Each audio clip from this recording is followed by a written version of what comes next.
Welcome to Modern Day Apocrypha, everybody. I'm Nick, I'm Tony. and we are talking about the Mandela Effect today. Yeah, we are. Hell yeah, at least I think so. If you don't know what the Mandela Effect is, let's just jump right in. It's basically, scientifically put, it's false memories that a lot of people have. Maybe that's what's happening. Maybe it's something else. But we'll get into it today on today's episode. And Tony, I can't wait to jump in and explore this with you and with our audience. And if you're new to Modern Day Apocrypha, that's exactly what we do. We take a look at some of these interesting topics. We cover too many topics to claim expertise in any one particular area. But we like having a little bit of background information so that we can have a healthy dialogue here and just explore what the fuck the Mandela Effect is, why it happens, and we hope that you all get to listen in and have some interesting thoughts and ideas. Definitely. So before we jump too far in, I mean, I gave a high level definition. Do you have a different definition to kind of round us out a little bit? No, you, to sum it up simply, it's like false memories, but it's like collective false memories. And maybe it'd be helpful to start with an example. Pause. Ooh. Not just pause your thought, but go ahead. If you don't know what we're talking about, pause the episode, okay? Go ahead and Google on your phone real quick for Mandela Effect. It'll take like 5 minutes or less. Scroll through a couple articles and examples that come up on Google, and once you're immersed enough and weirded out by what you see, come back and have this convo with us. We'll wait. All right, welcome back. Carry on, Nick. Here's the secret: we didn't wait. So I just think the conversation is going to make much more sense if you have a fucking clue about what we're talking about. Yes, absolutely. So, well, let me give a few examples. I wrote down some popular instances of the Nelson Mandela effect. Let's start with the one that the name is derived from. Nelson Mandela, president of South Africa. Many people, including myself, have memories that he died in the 80s. Really? Yes. And the reality is that he died in 2013. So this term, the Mandela Effect, was coined at the same time because people hear on the news, Nelson Mandela is dead, blah, blah, blah. And like, I'm probably millions. Like, this is a considerable phenomena. Millions of people thought to themselves, pretty sure he died in the 80s. Like, what do you mean he's dead? Like, yeah, we already know that. But no, this is news. He died in 2013, and it's just kind of weirding people out. So since then, there have been a lot of other instances of the Mandela Effect. So, for example, if you read the Berenstain Bears, you might have thought that it was Berenstain, spelled E-I-N. No. I didn't thought. This motherfucker knows. Dude. I remember those books. It had an E. There was no A. But there's an A. It's always been an A, allegedly. Allegedly. We're going to get into that. That's what the spirits want us to know. A lot of people thought that Ben Franklin was president, and we'll get into some of the background on why some of this could be misconstrued or what other hypotheses are out there. Two others. A lot of people thought it was Jiffy peanut butter. It's Jif peanut butter. And what does Pikachu's tail look like? Dude, when I saw the Pikachu tail thing, I was like, oh, that's just a new generation of him where he doesn't have the little black piece on the back of his tail. I remember that shit. And now I look, nope. Doesn't exist. It was yellow. Always yellow. What the Yeah. So it's really trippy when it happens to you. And even though I wasn't old enough to be around when Nelson Mandela died in the 80s, right? I say died in air quotes, right? I don't know where I heard this, but whenever I heard the news in 2013 that he died, even me, who was, like 16 at the time, was like, oh, hold on, what? Like, it just had to pause for a moment. I was like, I guess I'm wrong. Like, I got no ground to stand on. I wasn't alive then, so right. I'm not going to try to claim that I know better. The other one that was so weird that gets everybody is the Monopoly Man. What's that one? So he's got a monocle, right? I remember his mustache, not a monocle. Okay.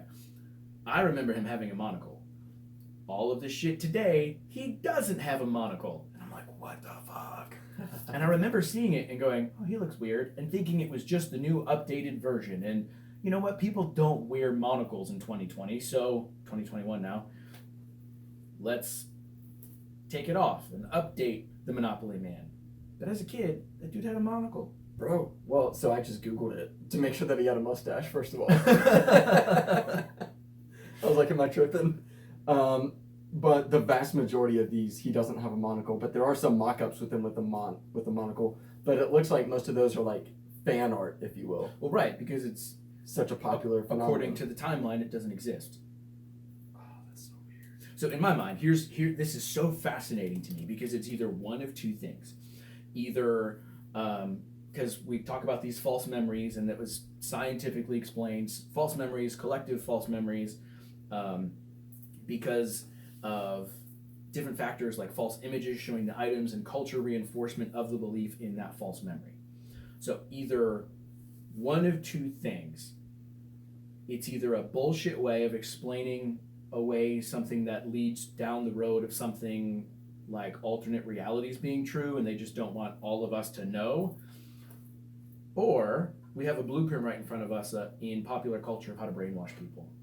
I'm Either so glad way, you said that. Either way, I'm game. Both of these routes I want to explore. Yeah, I have a hypothesis formed, and Okay. I won't tell you which one it is yet. But let's just start in chronological order. So you're talking about false. You were talking about alternate realities, alternate universes. And so the theory there, correct me if I'm wrong, but the theory would be that you've got this plane of existence. So think about just like a line going horizontally. Mm-hmm. And that is the reality that we're in right now. But every once in a while, there can be, for whatever reason, a little jump where that reality number one that we were just referencing continues, but a second reality forms. It kind of jumps. And think of it almost like bending out from it. So if you've watched the Avengers movies, when they go back to the Sorcerer Supreme to get the Time Stone, and she shows, hey, you can't take this because it fucks with our time and branches off. Now imagine that to an infinite level. That ties into alternate realities, multiverse theory, all that crazy shit. Kind of goes along the lines of the butterfly effect. Yep. Where, like, if a butterfly flaps its wings, it ultimately culminates in a hurricane in the United States because the wind from the wings influences its immediate surroundings and so on and so forth. Well, if that butterfly doesn't flap its wings, maybe somebody kills it, then what's the alternate reality that would happen? Right. So in my mind, I think the alternate reality thing makes more sense to me. Okay. And let's say for eons in history, higher dimensional beings, whatever, go back and fix time. And then there's just these subtle things that change that are left over that they either didn't realize or didn't expect us to realize, like Pikachu's tail changing, right? We avoided some disaster, they changed something. You wake up in the morning and something feels different. You can't pinpoint what it was. You shake it off because, whatever. Really what happened, all of reality just shifted, or you jumped to an alternate reality because the other one that the collective of humanity was on got fucked. And so we came back to a point in time and we shifted. And we go about our day. I still eat and shit. That stays the same. My clothes are where I left them in the closet. I'm still working. Oh, I guess I was wrong. Nothing's changed. And then I go on, and a couple of years later, I find out that one of these crazy things happened. I'm like, that's so weird. I thought I remembered that. Must be crazy. Move on. Now we've got the internet and access to big forms of communication globally where all of these people can validate, no, bro, I remember that too. Holy shit. So time, it opens my mind up to, okay, time traveling, them going and changing different things, and then the subtle effects, and they either didn't recognize it or they knew they're not going to catch that. It'll be okay. That's the cost of changing and fixing the timeline. So, yeah, and a couple thoughts come to mind on that. I think it's totally viable. Like, if the jury's out, nobody knows. So, I think it's completely plausible that there are alternate realities, especially alternate universes. For sure. I think that's even more likely. And when you think about how, like, a computer program works, if you transfer a photo from my computer to your computer, and then from your computer to somebody else's and so on, and you have this chain, small little bites of information get lost in that process. Like it's not a perfect copy most of the time. Maybe ever. Could be wrong on that. But anyway, you lose little fragments of information, and ultimately, if you apply that same concept to like what you're talking about, where like humanity fucked itself over, and so the greater beings push us back to kind of like a save point. Yeah.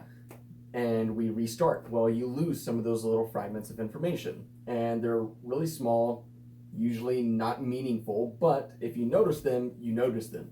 Like, how meaningful is it if Pikachu's tail is little black on the end or not? How meaningful is it if the Monopoly Man has a monocle or not? Well, that one's pretty significant. In the meaning of life and existence for everyone, that doesn't fucking matter. So if I was the one in charge and fixing shit and that was the price to pay, easy. Can we take a time out for a second? Nope. Well, we are. Wild Sweet Orange. This is some tea. Oh, Tazo. Okay, I was going to ask what the brand was because I didn't see it. Dude, this shit's the bomb. I know. This is the second time you brought it. It's good shit. That's my favorite tea that I've ever had. And it's just like an orange flavor. Yep. Fantastic. Dude, this guy keeps me in check with my tea game. I appreciate it. I do what I can. All right, so I digress. Back to the Nelson Mandela Effect. So, thinking about those potential timelines and how these subtle changes could be, if you think about a book, right, and each piece of paper in that represents a different timeline. So imagine a straight line being drawn from the bottom of the page to the top of the page, and at these minuscule changes, arcs in 1,000 different directions go, and from each one of those arcs, another dot up the page, another 1,000 options happen. And so from our standing point in the present moment, this is our current reality, what we remember, but there's infinite possibilities moving forward. And so if this whole alternate timeline, alternate reality thing exists and is real, it wouldn't be that hard for us to collectively shift one little bump, one direction or other. Because if you can be outside of time and observe, this leads them to the potential of all this craziness. Let's shift them back here just a subtle little bit, and now it opens us up to a different set of options to the right or to the left instead. It makes sense. And then there's not a whole lot of big changes. It's not skipping from the far right of the page to the far left of the page all at once. It's a subtle little shift. To me, I go, that makes perfect sense. So what's really interesting to me is the way that you describe that visual, like this web that continues to branch off, immediately made me think of the evolution of species. Sure, where absolutely. Like you have one common ancestor and it just webs out from there. And so like you get to whatever the common ancestor was between chimpanzees and humans, which is like, I don't fucking know, but a species. And then like in my mind, it's like, okay, so we went down the path of humans. That didn't work out very well. Let's go back to that common ancestor and we'll go down the chimpanzee path and see where that takes us. Oh, that one seems to be going pretty well. Oh, now it's fucked up. Let's go back to the last checkpoint. And you just kind of keep going back until you get like this perfect reality. The other thing that I was thinking about when you were describing that is that I think that concept relies on the existence of a collective consciousness. Sure. I think the other part too is, in my mind, time is a three-dimensional, lower dimensional construct. And so if you look at it from a higher dimension, just like you're looking at a piece of paper, you can observe it be what it is, but you're not stuck in it. And so I think it makes that conversation hard while we're stuck in the experience of time to talk about it being outside of time. But we know outside of time exists, or at least we think we do. Conceptually it does. Because we have all these altered states of consciousness where people go, I've lost time. I feel like I've stepped outside of time. You've got psychedelics, you've got meditation practices, breathing exercise, all these different things that will lead people to a state of consciousness where they transcend time. Well, even beyond that, like mathematically, like from a physics perspective, Right. It's theoretically possible to change time depending on speed.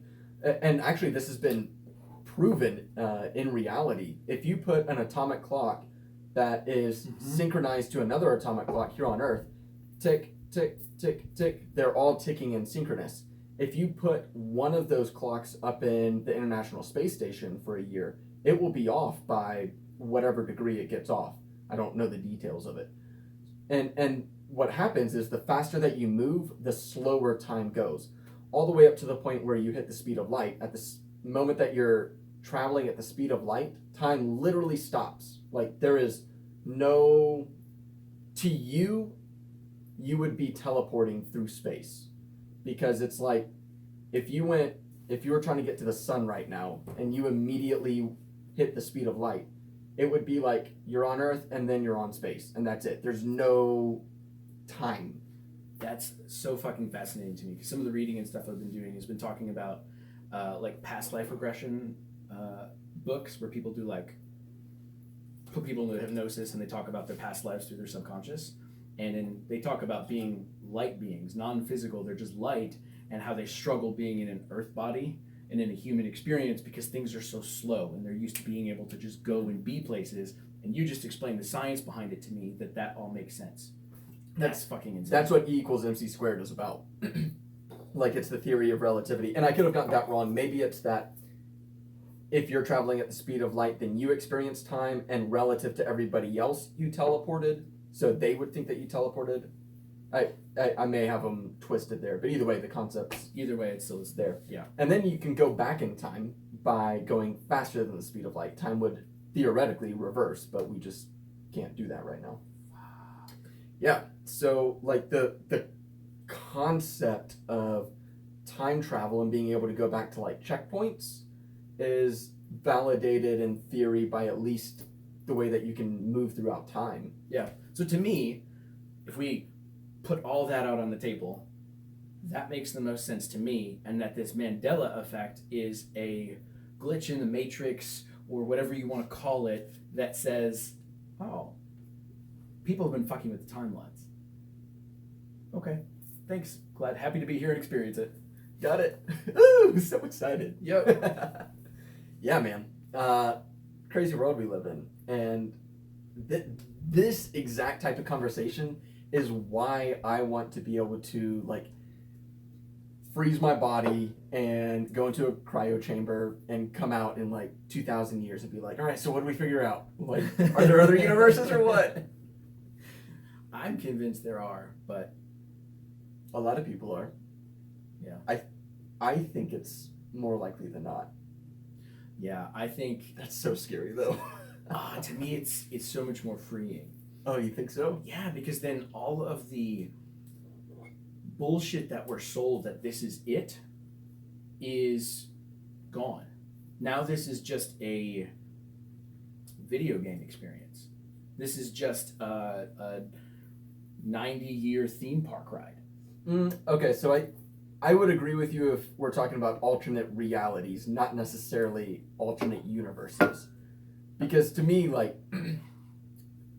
Oh, God bless, dude. This is where it entangles time in itself when I try to talk about this. But to me, I only have one life, even if there are other universes. Okay. But if there are alternate realities where there are multiple versions of me, then I agree. Then this individual life doesn't mean much, because I've got an infinite number of other me's that are living another life. But I'm looking at this more of like this is a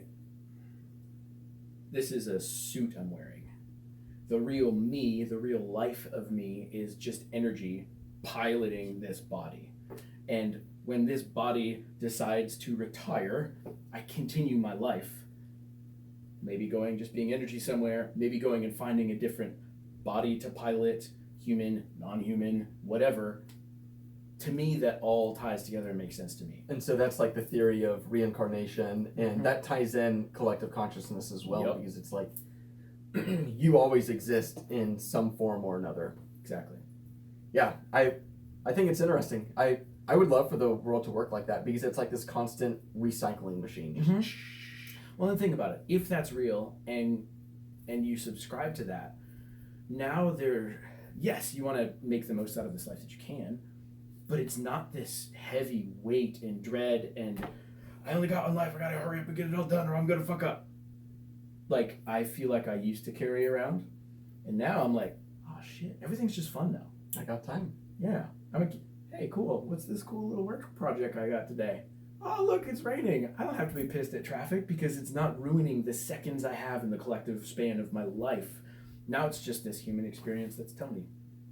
Yeah, I like that. It's liberating and freeing. Yeah. That's cool. Powerful. So the other theory about like false memories and brainwashing, I'll get there in just a second. But when you proposed this topic about the Mandela effect, I was, first of all, just immediately excited. I was like, yep, we're doing it. But very shortly after, I started thinking, I was like, you know what? This reminds me of this Netflix show called Explained. Okay. And one of the episodes is about memory. I think they even had like a sub series called like The Mind Explained, and within that was memory. And I get all detailed so that you I've can go seen find it scrolling through. I've never watched it though. They're well done, and they're supposed to be doing content like once a month, and they fucking failed at it. But the content that they do have is great. The shade. Go check it out. I'm just disappointed because I used to keep checking back because they never said that like this series was done. And so I checked back like once a month for like 6 months because I loved the stuff that they were putting out. Now I gave up. You got right. I can't go look. Oh, and then it keeps like suggesting it now. It's like, oh, maybe you want to watch this. I was like, no, god damn it, I've already seen it. We know you liked it. Watch it again. Yes. Well, I did watch this episode again. Cool. Memories.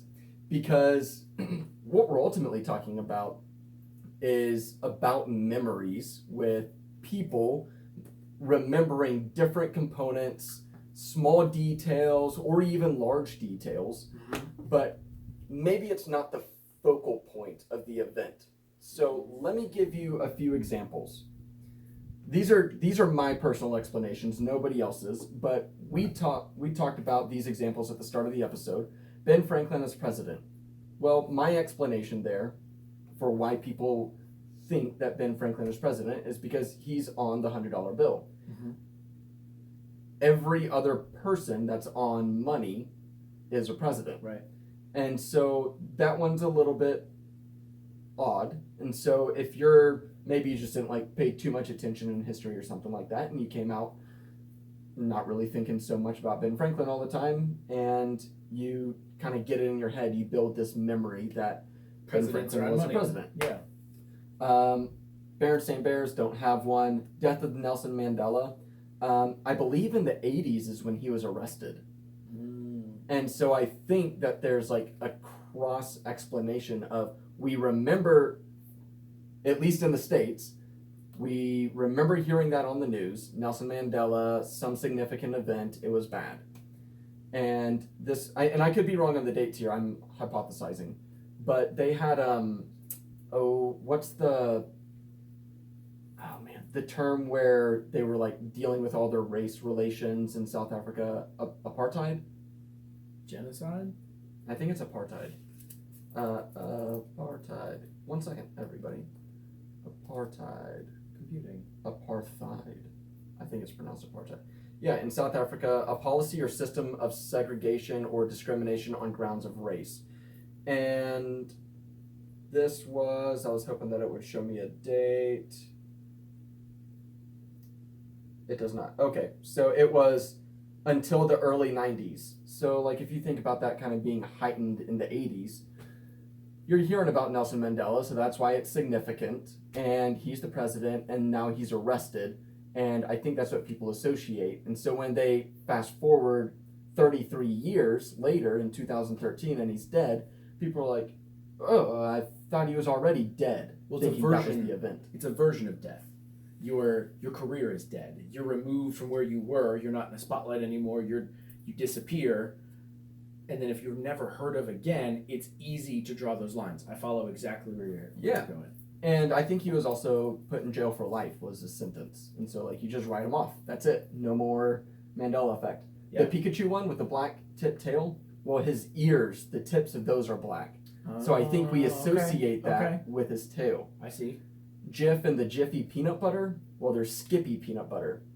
And I think people just blur the two. Blur it. Makes sense. So that's my personal hypothesis on like why these specific examples come up. But the bigger question to me is how memories work and how memories are formed, and that is definitely in a space that we don't know a lot about. Right. And we're constantly learning new things about the brain. But I would encourage all of our listeners to spend the 20 minutes or whatever it is and at least just start the Netflix show called Explained on memory. And I think this will kind of come together pretty well. But I'll just pull out a couple talking points there. 50% of memories are lost after 1 year. Let me rephrase that. If you recall one memory, 50% of the details are lost 1 year later. Okay. And you look at other things that are like close in proximity to the same concept, and we'll keep talking about memories, but you look at other things that are close in the same concept and you use those to fill in the gaps of those 50% of memories that you lost. For example, the Monopoly man. If you're thinking that he doesn't, or if you thought that he had a monocle, that's probably because he's dressed like all of the cartoons with the black top hat, the black coat, and in all of the cartoons that we see, they had a monocle. So your brain just fills that in because that's not a detail, a specific thing that you're focusing on when you're looking at the board game. That's what I think is happening. Okay.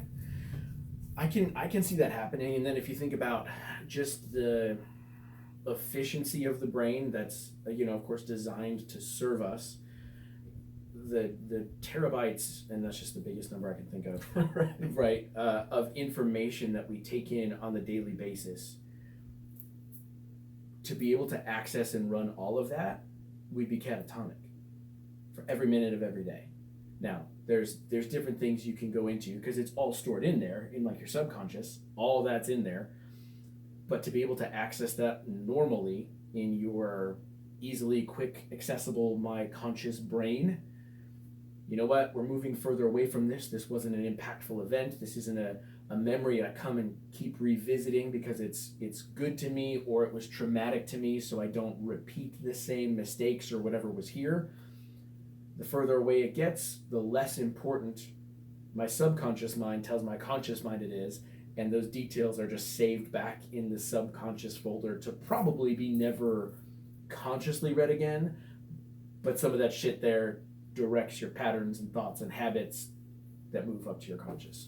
Yeah, I think you're spot on. And so like you talked about trauma and things like that. Mm-hmm. Everybody probably in the world, but at least in the US, who is of a decent age during 9/11, remembers where they were at. I wouldn't say it's one of my earliest memories, but it's one of my earliest clear memories because I was in 3rd grade and I remember being in the classroom and like watching it on TV, and then I was like thinking to myself, oh shit. And then back to like playing Legos or whatever the fuck I did. I don't remember what I did after that. I just remember the teacher's class that I was in and seeing the buildings on fire, and then obviously my brain took that as important because people were talking about it, and so like I gave that credibility. I don't remember any other details about it though. I remember like where the TV was positioned in the corner, and these are also things where my memory could just be wrong. For example, in the Explained series, in that episode, they talk about this girl who was young, maybe like my age at the time, and she was sitting in the classroom and she was recounting her story about how she was in school. She looked out the window and across the water, she saw the towers in flames.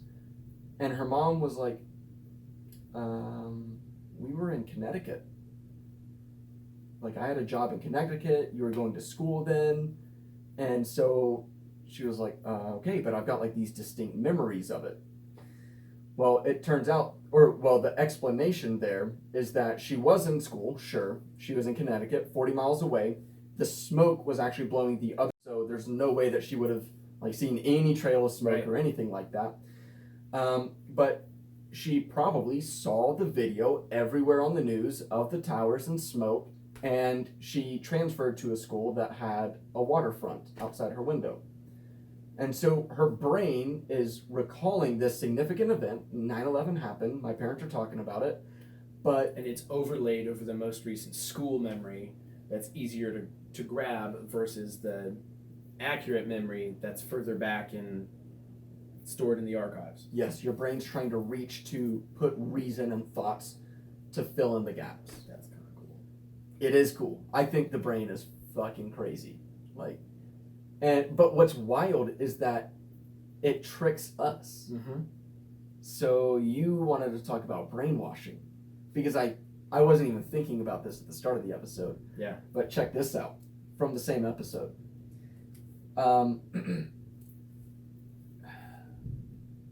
So we have different types of memory. I just wrote down a couple. You've got like implicit memory with dates, names, things like that.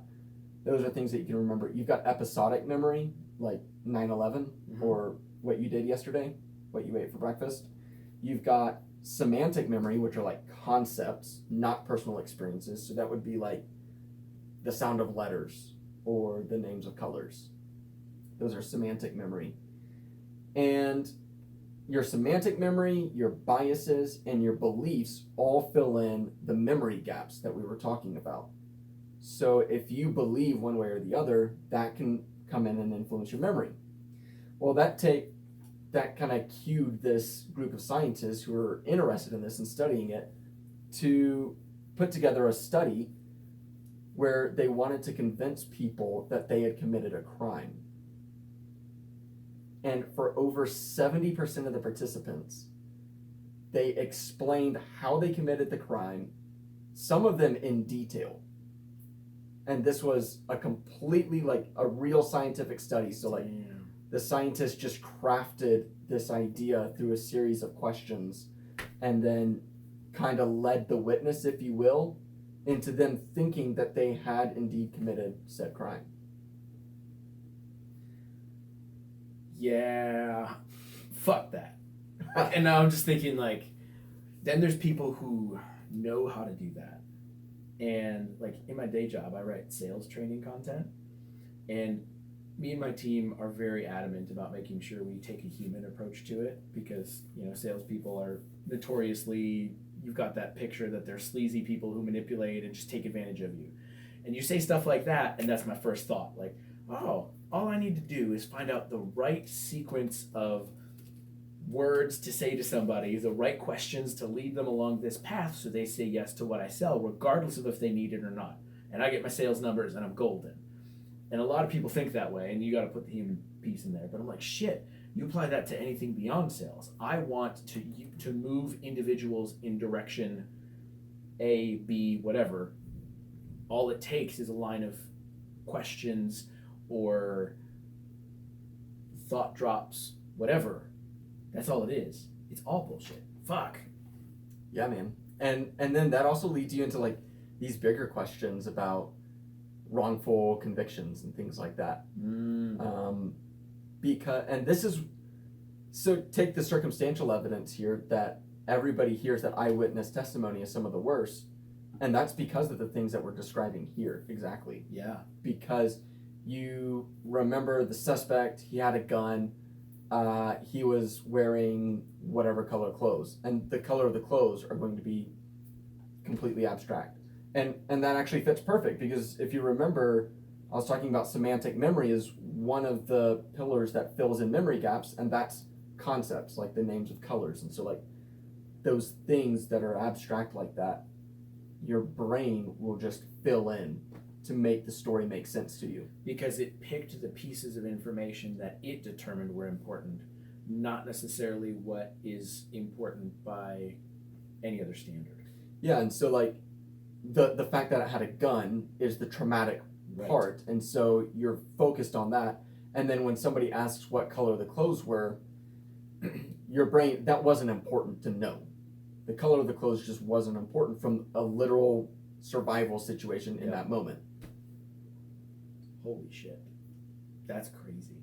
It is. So obviously, you know, that's a Cliff Notes version, but I just pulled out some things that I thought were kind of relevant to explain what might happen with the Mandela effect. And relate those to the different examples that I had with Ben Franklin on the dollar bill, Pikachu and his tail, all of that. That's fucking insane, dude. It's crazy. And it's so hard. Like, again, going back to what we've said early on when we started the show of how do you know what the fuck is real and what the right answers to shit is? We don't fucking know. And the more we dig, I think the more questions we have than answers. And we get up to shit like this that goes, hey, I know you think you know what's up and you think you were there and you have these memories. Here's why they might all be not true. Yeah. What the fuck? That's so, if you're not like really grounded and content with your life, this shit can fuck you up. You're out there, man. Like, damn. Yeah, and so then it kind of fucks with you. Like, I don't take it so seriously personally, but you're right, like, to somebody who's not super grounded, like, that can just send you off into whatever direction it sends you. Yep. But for me, it's the thought about, I don't know which memories are accurate and which aren't. Yeah. Like, I remember the TV in my 3rd grade classroom for 9/11 being, like, you walk in the door and immediately up and to your right is the TV. And I remember, like, being in the middle of the classroom or something looking up there. That could be way off. I really don't know. But you know, some of that is true. But which pieces of it are true, you don't know. Right. Fuck. And you can imagine how the knowledge that your memories are corrupt, but also not knowing how to get the truth extracted out of your memories could be so destabilizing to somebody's psyche. Yeah. Like, hey mom, you remember that time when No, you never did that. You did this instead. What? That was a formative memory of my childhood. Yeah. And like, my life is based on that. So, moral of the story, don't look back, only look forward. Nothing is real. I'm kidding. Kind of, sort of, though. But yes. But then it takes you back to, like, what is reality? Because to that woman that they were interviewing, reality to her was quite literally, she was in classroom watching the World Trade Center burn down. Yep. That was her reality. Like, no ifs, ands, or buts around it. That was reality to her. That's so insane. That's how she recalls everything. Yeah. So, let me ask a scary question, and I will direct it at me because that's the only safe place to put it. And if anyone else wants to put this scary question to themselves, they're welcome to. How much of my life I'm living is a lie? I don't know. You'd have to... I don't know either. I'd have to, like, give my account of what I think about you. Well, and that's just it. It's like... That's my reality of you. Exactly. And then you try to pair yours with everyone else while I'm sharing time with them. Then there's all this unaccounted time where I only have my perception, which could potentially be corrupt. And then everyone else's memory, because I'm just a dude, and compared to them, I'm not going to be as important to remember as themselves are remember. So that data is corrupt. How do you even find the right data set to say, oh, here's what's real in your life, Tony? Tell me this doesn't bring us full circle to alternate realities. Yeah, I think it does. But it's like a different example of alternate realities. Mm-hmm. Everyone is living their own reality. And I think there's certain things that we agree on that work certain ways, like tables. This is a dense piece of whatever, and so we agree it holds certain amounts of weight. I touch it, it has this type of texture. That's So something what if I that's just folded that table in half? Just whoop, But like a I little think taco. we can. I think we can. We just don't know how to do that. And some of these memories or social or physical agreements on how things work are literally passed down for eons in our DNA. So we don't have to choose them. We just involuntarily remember and agree upon them. And so then to change some of these things, or to evolutionarily, that's the word. If it's not a word, I got it out right. It is now. To evolutionarily change your ability to bend matter and this, that, and the other collectively, that takes fucking forever to be able to do, because, and I think things are evolving faster, like technology, because it's not just one person sees it and then they have to physically go show it to other people so that it can continue to evolve. We've got this mass communication stream of the internet. Now all I have to do is hop on YouTube and I can learn fucking anything. I don't have to wait to go through a long degree, that everything's speeding up that way.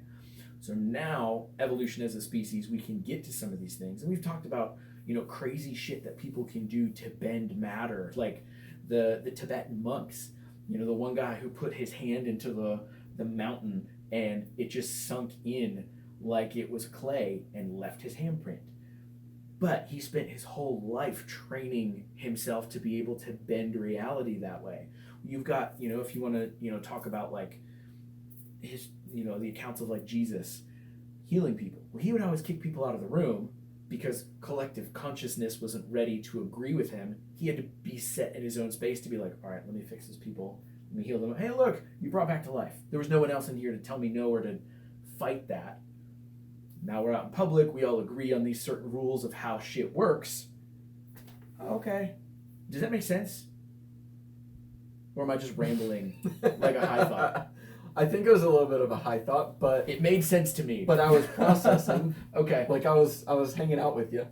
So, but let me try to recap. So like, I what I took away there was that if you are able to tap into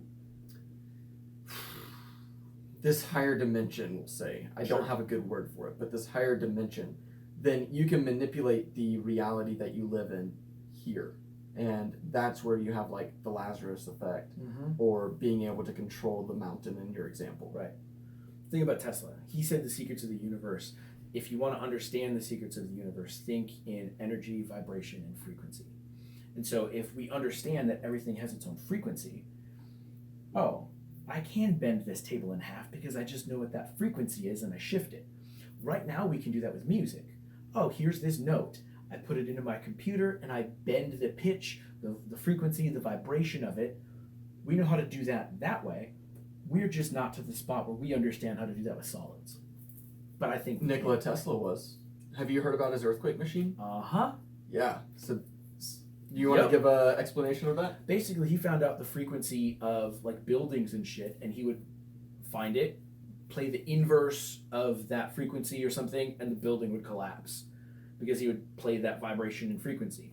Other people took that technology, and for monetary reasons, I understand why it's disappeared and taken off, the easy to access stuff. But they found the frequency of, I think it was Rife was his name, found the frequency of diseases and was able to pinpoint, and then it's either that same frequency or the inverse of it, and would put that frequency and the disease would be gone. Holy fucking shit. So I think this is all completely real. We just haven't completely figured out how to do it yet. Yeah, so man, this is about to be a Mandela Effect type issue. Hey. But I think I may have seen this on Mythbusters way back in the day. Do you know if Mythbusters ever did an episode on Tesla? I've only seen a handful when I've never had cable personally. So it was when I was at somebody else's house just chilling out and it happened to be on. So I never watched it religiously. They did, episode 60. So I don't remember the outcome. Busted. Okay. So the Mythbusters built several variations of Tesla's pneumatic earthquake machine using modified jackhammers, blah, blah, blah. So anyway, I wasn't pulling that up to like discredit Tesla because I think the technology's been lost. But the concept of using this machine that taps into the frequency of a bridge, maybe I pulled that bridge example from the Mythbusters episode. Okay. But I think they were trying to like take down a bridge because the theory was that like if you have this pendulum that swings at the right frequency as the bridge or the inverse or whatever, and then you slowly build it and amplify it like a wave amplifies, then that bridge will swing and swing and swing and sway and sway, and it gets bigger and bigger and it eventually falls heavier and falls over. Yeah, that makes sense. And then if you accelerate the time on that, where it's not like, oh look, I'm a building starting to shake, but you do it at a way where it's instantaneous and you're instantly at that high wave and it just crumbles. Yeah. Makes sense. Yeah, so they say here, the Mythbusters attached the resonator to the side of a large truss bridge to see whether the entire bridge would be shaken. While the resonator did match the bridge's frequency and produce a vibration notable 100 feet away, it was not strong enough to be considered an earthquake. But perhaps you take that same concept, if they were able to get the vibrations to work, Right. maybe there's a way to, dial it up to 11. Right. Or some piece that they missed that wasn't in his writings or something that we have access to. This shit's weird, bro. That was actually like really close to being an example of the Mandela effect right there, because You remembered it wrong? I couldn't think of Mythbusters. That wasn't in my mind until I was already like mid thought. And so I was like, in my mind, I was like, yeah, Tesla did the experiment on a bridge. Oh. And I caught myself. I was like, oh, hold on. I think that might have been from Mythbusters. Yeah. And so I think that like if you, just like you, sometimes you can't recall a name or you can't recall something. Mm-hmm. You reference that, the Mythbusters part doesn't come up, and Something now else that makes sense in your memories, the file spits out, and your brain goes, "That's it." Yeah, you're crafting this bridge story with Nikola Tesla. Damn. I think that's what happens. I wouldn't doubt it. It's crazy. I don't know. But okay, so getting back to the Mandela effect. I know we've been all over the place today. But it's all like dabbling around the same type of concept. But the thing that makes the Mandela effect unique, and that I would say challenges my explanation anyway, is the number of people that are on board with this. Yep. It's a lot. And that's, I'll be honest, I recently discovered TikTok as a 31-year-old adult, and it has been fantastic. And that's where I got the idea of this. Is I'm, sitting there spending way too much time scrolling, laughing, learning about bullshit, and I think it was the 6th, 7th time this fucking Mandela Effect thing popped up. I'm like, you know what, Nick? We need to talk about this. This keeps coming up. And the more I researched it and shit, holy shit, there's so many people that just, wait a minute. Because I looked at it not knowing what it was, and I saw the monocle on the Monopoly guy. I'm like, what the fuck? No, I know for a fact. I remember playing Monopoly as a kid with my brother and my parents. Fun memories, miserable because Monopoly's made to hate the people you play with because it's just designed that way. It's brutal. But he had a fucking monocle. I remember that. I know that. And then they hit the Pikachu one. And I was like, God damn it, I remember Pikachu with a black tail. What the hell is That was going getting on? personal. And it got me, without any being queued up to say, here's the thoughts that I'm thinking. And that's why I wanted people in the beginning of the episode. Hey, pause before we even talk about this shit. Go look and experience for yourself. So now we can have a conversation so you know and can feel these same emotions, not just, oh yeah, it's just false memories, man. And oh, I can understand these things. Like, no, go be angry like I was angry that they stole my alternate reality that I remember and now we're in a different one. I think that was really, I think that if you weren't familiar with the Mandela effect, you needed to go experience that. So that way it wasn't us telling you that I wasn't putting it realities. in your brain that these things, hey, kind of false memories, just go look. Just go look. Because that's how it hit me. Fresh, no explanation, nothing. And after the 6th time, I'm like, why the fuck? I know this is right. This is not just some person putting bullshit out on the internet. This is a thing. What the fuck? I don't know, man. It's here we are again asking the question, how many licks does it take to the center of a Tootsie Pop? Don't know. Can't know. Chomp. Gonna keep trying. So, what does this mean for every day? Every time I see a Pikachu, I'm gonna color his tail. No, you did it wrong. No, I don't know. I think for me, it makes me want to pay more attention. Mm-hmm. Because I think in a tangible way, you take out all the crazy bullshit that I've, theorized and talked about in the last hour, set that aside and go, well, what can you take away from this in a very tangible, practical way? If I was wrong and I just remembered this shit wrong and everyone else is remembering this shit wrong, it's because we're way too distracted and not paying attention.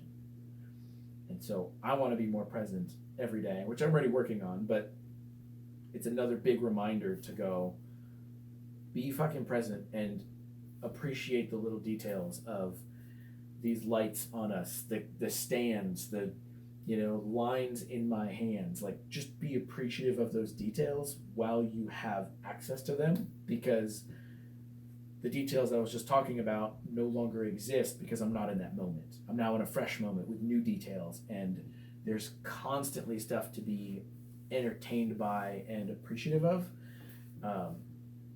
And you're only ever going to have that intimate access to that in that moment, because as you talked about, the memories decay. And so you can't just hold on to a past moment and like that be it. You got to be present. Yeah, I think you need like some type of augmentation, and I like what you would explain, like being present, because I think that helps you recognize those, and the more details that you consciously like check off, like lines in my hand, that you reference the lights, you're checking those off, and I think that raises the level of importance in your brain. Yeah. But I think that there's always going to be some details that are lost. Oh, absolutely. Like, will you remember the wind from the fan blowing on you? Will you remember the temperature? Like, all of these little details that may not be significant in the moment, if you try to recall them, your brain might craft its own idea. Definitely. But we've talked about Neuralink before. That could be an area where it actually helps. Like, if you're able to embed Neuralink, which is, if you're unaware, it's a piece of technology that literally embeds into your brain to augment different parts. Right now, restore vision, for example, or maybe help people who are paraplegic move their legs and things like that. Perhaps you can take Neuralink and embed it into the hippocampus of your brain, which is where your memories are coalesced. And I say that because it's not necessarily stored there, or we don't know, but the current logic is that your hippocampus assembles the memories from the different parts of your brain that collectively experienced it. It's basically RAM. Yes, that's a great way to think about it. Yeah. And in a lot of ways, I think brains are quite literally computers. Sure. Like biological computers. And even to the point where it might even operate on a binary level. Like 100111110. I think last time we talked about Neuralink, I was very much like, fuck that, no way. And now I go, wait a minute. If I really believe that my true essence of who Tony is a energy being, and I'm just experiencing an avatar right now, why the fuck wouldn't I upgrade the avatar? Oh, that's an interesting thought. Like, what am I so afraid of? Like, preserving my avatar to be pure and avatar-y. Why not augment it? Yeah. Take in more, and then that helps your consciousness absorb more of its environment and extract it. Mm-hmm. So yeah, my mindset's completely changed in the past week on that. Going, I'm not running out trying to like get a chip in my hand to pay as a credit card. Right. That still weirds me out a little bit. I'm still weirded out by Neuralink. Like, do I think that the technology is awesome and will be super beneficial to the human race? Yes. Do I think that it has potential to be exploited? Oh, yeah. Yes. Oh, yeah. I'm not there yet, because as I look around at society, I still think as a species, our consciousness is still a little... How do I put this? Self-serving and infantile in that way. It's not to the spot where it's thinking about the greater good. Mm-hmm. We're very much, as societies, very a collective of individuals who are self-serving. And so now if I have some type of tech in my physical person, I don't have a trust in society, as much as I'd love to, that no one's gonna compromise that. Yeah. I view it a little bit differently, but still along the same lines. Like, I'm with you in that I don't trust that nobody would compromise it, but I think the more we move forward in time as a race, the less violent we get. I wholeheartedly agree. I'm listening to a book right now about that. It's called The Better Angels of Our Nature, and it's long as fuck, so thank you, audiobooks. It's a 36-hour audiobook. Jesus. But it's a work week. yeah. So I'm slowly chipping away at it while I drive places.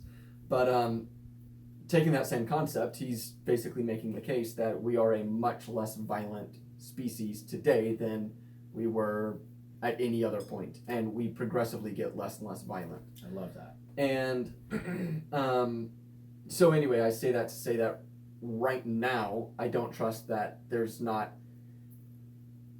a number of people that would want to hack your Neuralink and like control your brain, erase your memories, or whatever you could do with it. Who knows?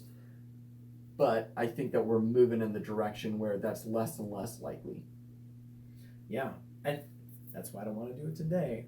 But previously when we talked about it, my mindset was never, no fucking way. Now I'm going, not yet. Interesting. Let's get the bugs out. Let's make sure humanity is at a spot where we're good. But I'm also like, I want to go get a Tesla, but I'm not ready to run that shit on autopilot. Yeah. You feel me? Yep. Like, I want it. I want to be experiencing it, but I'm not. It's not there yet. You even know they're safer than human drivers, right? Yeah. The problem is that you aren't the one in control. So like, yeah, I am okay if I make a mistake. I'm not okay if somebody else makes a mistake that kills me. Yep. But if I do something that kills myself or something, like because I was making an error. Yep. Obviously, this is kind of hypothetical because you can't take ownership of it if you're dead. But right. like, that's on me, you know. Exactly. You're forced to take ownership of it. Yeah, but with like the autopilot, if that thing drives you into a billboard, or drives you into a semi-truck because it recognizes the semi-truck as a billboard, which is something that actually happened early in the days, then like dead me would be looking at Elon and being like, bro, what the fuck? Yeah, this wasn't my fault. I didn't do this. So now it is my fault because I agreed to it. Right. But I gave up control to be responsible for it. Yes. So it's just I'm not there yet. Yeah. But the actual like data says that you're much more safer driving in a Tesla or having Tesla do autopilot than you are personally driving. Based on the millions of miles that the Tesla drives and doesn't get in a wreck, and the 200,000 miles that we drive and then we get in a wreck. It's like, yep. So anyway, it's interesting. Side note, did you hear about the Tesla that drove the guy away from a carjacking? What? Yes. No, tell me the story. Okay, so and I think this is in Florida, Jacksonville maybe. Florida man. Yeah, Florida man comes up, tries to carjack another Florida man in a Tesla. I think it was a Model 3. And Tesla's got this like standby mode of some sort where the car appears off, but it's actually running. Yeah. And so the guy holds the dude at gunpoint, thinking that the car is off, and the dude like hands up, floors it, guns it, and the Tesla wakes the fuck up and zoomies off, dodges some cars in the process, but just like gets the fuck out of there. And the dude shoots at him while he's driving off. That's amazing. But the dude didn't even have to touch his steering wheel. He just floored it, just stepped on the gas pedal. Car woke up, took off. I want a Tesla more now. That's badass. That's really badass. Yeah. Well, now you just need that Cybertruck bulletproof glass. See, here's the thing. I can respect and appreciate every vehicle currently in their lineup. That Cybertruck is ugly as fuck. It is. Dude, I'm not trying to drive the Warthog from Halo. Okay, here's the thing. The Cybertruck is the Crocs of vehicles. Yes. Okay, that was might be cool as shit, might be comfy, might be awesome when none of your friends are around, but trying to roll that shit up to a party, it's like a different kind of flex where I don't give a shit. It's comfy and I like it. Yeah, I'm looking at it. Ooh. It's so bad. Dude, the bed of the truck turns into a ramp. Doesn't matter. See, okay, so what Tesla's doing is actually doing what every other vehicle should have ever done. Like, every single thing that they do, it's like, why are we not here yet? I feel like that's what Elon Musk is saying. You know why? Because that motherfucker's a time traveler, and the way he talks says, okay, I can't give away that I'm a time traveler.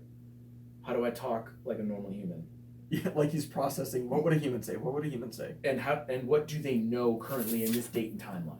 Like, dude, think That's about how cool as convenient shit. that is. That's cool, but I don't want it. No way. Why? Okay, so take away the aesthetics and how ugly it is and all of that. But the back ramp piece, sure. Look I'll at the take it on functions. truck. Why is there not a pickup truck that the bed just has a little slide out ramp? That's really valid. Like, why is that not a thing? Sure, it might add 30 pounds to the overall weight of the truck, and you want your cars to be as light as possible for better gas Fuel mileage, economy. blah, blah, blah. Yeah. But maybe make a package where the bottom of the bed slides out and becomes a little ramp. Duh. U-Haul does it. Yeah, U-Haul does. Yeah, that's kind of what I'm saying. Like, yeah. you get like a moving van or a towing truck, and they all do it. Why do pickup trucks not have this? Yeah. Like, I can't think of one pickup truck, because you're not going to go to the Ford dealership and get a U-Haul. Yeah. Right? You're not going to go get a wrecker. You know, in a different timeline, it exists. And we just forgot about it because we fucked up that timeline. But thankfully, Elon brought it back for us. Thank you, Elon. Dude, this was fun to talk about. Yeah, it was. I don't know what I think anymore. So, a few minutes ago, I asked like how this impacts reality, right? I believe it was in the same episode. They talk about. I'm going to end on a somber note first. So anybody that wants to end happily, peace out. Thanks for listening. For the real motherfuckers. All right. This is just kind of like a reality of like a, not necessarily indicative of how common this could occur, but it's something to keep in mind, to me anyway. They, towards the end of the episode, I believe it was in that Netflix show, they had a woman on there who was a rape victim. And she identified her rapist. I know you were trying to not say that word, but go ahead. We already said it now. Yeah, I was like, there's perpetrator? Yeah, like the perpetrator. I think I was going for something like that. I was like, she identified her criminal. Aggressor. Her aggressor. Anyway. There's a lot of options. Anyway, we already said rapist. In a lineup. And turns out that it was not that person. And the person who actually had raped her was in the lineup. Wow. But she had seen, like, locked onto his face, and it was close enough that her brain just filled it all in and was like, that was the moment, that was the experience, and it revived that, like, trauma. And it locked on, was like, that's it, run away. Yes. Because it was close. Fast forward however many years they said it was, and 11 years. Oof. And they obviously got the other person because they had him in the lineup, and they're like, oh, that's his DNA. Here we go. So they go get that guy. And of course she feels bad about that. Right. Like, but that's where like the whole innocent until proven guilty thing comes in, because you can't rely on witness testimony. And I think this was before DNA was really a thing. So yeah. DNA has really helped in that area. But those are the types of things that can happen and actually be like a real impact in life and do some level of injustice or something. Yeah, that's hard, man. Yeah. So anyway, like I said, that was kind of a somber note, but something that I think is worthwhile to keep in mind. And I'd give a shout out to the Innocence Project. They were on the Joe Rogan Experience. You should listen to them if you're interested in hearing about corruption in the criminal justice system, false testimonies, and I say false testimonies not meaning like intentionally false, but like simple mistakes. Like what you just described. We just need to be aware of it. Yeah. And it's hard knowing how we just discussed today on how the brain works or it doesn't work. And it's like, wow, you go through this journey of learning to trust or not trust others. And then now you're at that spot of going, fuck, I can't even trust myself in certain circumstances, or my own perception or my own memories in a completely Vulcan objective way, right? That's a different thing to kind of settle with. Yeah. Well, you gave us a heads up. That's definitely a somber note. Thanks for sticking with us through this crazy fucking episode, and we'll have something cool to talk about next week. Thanks, guys. Peace out.